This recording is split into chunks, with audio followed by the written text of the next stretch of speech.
திமுக MLA தற்போது தேர்தல் அறிக்கை குழுவில் இடம் பிடித்திருக்கக்கூடிய திரு எம்எல்ஏ எழிலரசன் நிகழ்ச்சியோட பேசலாம். சார் வணக்கம். தேர்தல் அறிக்கை தயாரிக்கை குழுவில் இடம் பிடித்திருக்கீங்க, வாழ்த்துக்கள். தற்போது திமுக உடைய தேர்தல் அறிக்கை 2019 தயாரிச்சாங்க. அதே தேர்தல் வாக்குறுதி இப்பவும் கொடுக்க வாய்ப்பு இருக்குதா? ஏன்னா நிறைய இன்னும் அன்னைக்கு நீங்க முன்வைத்த நீட் தேர்வு விலக்கு தொடங்கி நிறைய விஷயங்கள்ல திமுக தன்னுடைய இன்னும் அச்சீவ்மெண்ட் பண்ணல அப்படின்னு சொல்ல முடியும். ஸோ இப்போ என்ன மாதிரியான சவால் இருக்கு? எது போன்ற ஒரு அப்ஜெக்டிவ் சவால்கள் நோக்கம் திமுக முன்னாடி இருக்கு?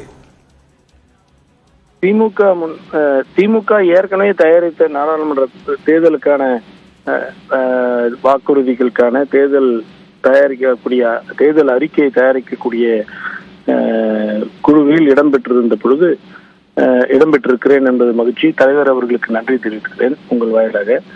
இந்த குழு மூலமாக நாங்கள் பெரும் அளவில் ஆய்வு செய்துதான் கடந்த முறையும் தலைமை கழகம் ஏற்படுத்தி அதில் அறிக்கையை வழங்கியது. அதில் முக்கியமான நீட் தேர்வு உள்ளிட்டவை வழங்கப்பட்டு இருந்தாலும் கூட அதில் நீங்க உன்னிப்பாக கவனிக்க வேண்டியது என்னவென்று சொன்னா, கடந்த முறை நாங்கள் நாடாளுமன்ற தேர்தலை சந்திக்கிற பொழுது காங்கிரஸ் கூட்டணியோடு தேர்தல் சந்திக்கிறோம் என்றும், காங்கிரஸ் ஆட்சி பொறுப்புக்கு ஏற்கிற பொழுது கண்டிப்பாக நீட் தேர்வை ரத்து செய்யும் என்று நாங்கள் அறிவித்திருந்தோம். அதை ராகுல் காந்தி அவர்களும் ஒப்புக்கொண்டார். எங்க தேவையில்லையோ அங்க அந்த இடத்துல அது ரத்து செய்யப்படும் என்று உறுதிமொழியும் வழங்கப்பட்டிருந்தது. எனவே திமுகவை பொறுத்த வரையில் தன்னுடைய தேர்தல் அறிக்கையில் உறுதியாக இருக்கிறது. இப்பொழுதும் சட்டமன்ற தேர்தலில் அப்படி அறிக்கை வழங்கப்பட்டதை அத்தனையும் நிறைவேற்றிக் கொண்டிருக்கிறோம். எனவே நாடாளுமன்ற தேர்தலில் பல முக்கிய வாய்ந்த கோரிக்கைகள் இங்கே முன்வைக்க இருக்கிறது. குறிப்பாக மாநில உரிமை என்பது இப்பொழுது அவசியமாகிறது. இது தொடர்ந்து திமுக வலியுறுத்தி வந்து கொண்டிருந்தாலும் இப்பொழுது ஏற்பட்டிருக்கக்கூடிய பிரச்சனை எதுவென்று சொன்னால், மாநிலத்திற்கான உரிமைகள், குறிப்பாக நிதி ஆதார உரிமை, கல்வி உரிமை போன்றவை இன்றைக்கு மருத்துவ கட்டமைப்பு உரிமைகள் இன்றைக்கு பாதிக்கக்கூடிய வகையில் இருக்கிறது. மாணவர்களுக்கான உரிமைகள் பாதிக்கப்பட்டிருக்கு, தொழிலாளர் சார்ந்த உரிமைகள் பாதிக்கப்பட்டிருக்குது. இப்படிப்பட்ட நிலையில் கண்டிப்பாக நம்மளுடைய திமுகவினுடைய தேர்தல் அறிக்கையில் இவை எல்லாம் இடம்பெறும் என்பதை நான் உறுதியாக சொல்ல கடமைப்பட்டிருக்கிறேன். எனவே இந்த தேர்தல் அறிக்கை நாங்கள் நிறைவேற்றுவதற்கான முகாந்திரம் முழுமையாக இருக்கிறது. வருகிற நாடாளுமன்ற தேர்தலில் நிச்சயமாக திமுக இடம்பெற்றிருக்கக்கூடிய இந்தியா கூட்டணி வெற்றி பெறும். அப்பொழுது அவையெல்லாம் நிறைவேற்றப்படும் என்பதில் நம்பிக்கையோடு இருக்கிறோம். 2019 கொடுக்கப்பட்ட வாக்குறுதிகள் இன்னும் நிறைவேற்ற வேண்டி இருந்தாலும் கூட அப்போது இருந்த சூழ்நிலை இப்ப மாறவில்லை.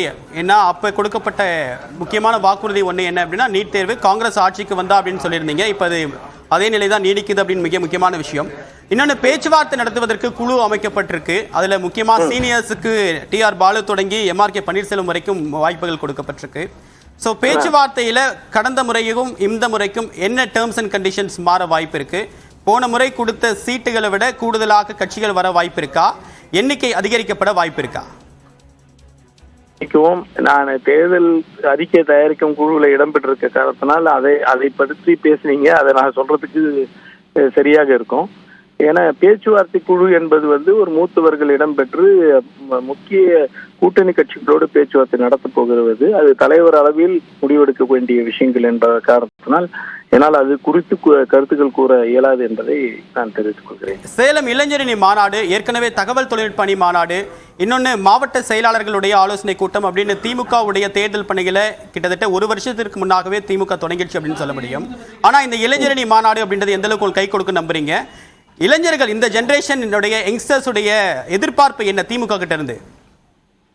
திமுகவிடம் இருந்து கொள்கை எதிர்பார்ப்பு தான் இருக்கிறது. இன்றைக்கு மக்களிடம் பெரும் எழுச்சியை தந்திருக்கிறது திமுகவினுடைய இளைஞரணி செயலாளர் உதயநிதி ஸ்டாலின் அவருடைய செயல்பாடும் அவர் முன்னெடுக்கிற செயல்களும் திட்டங்களும்.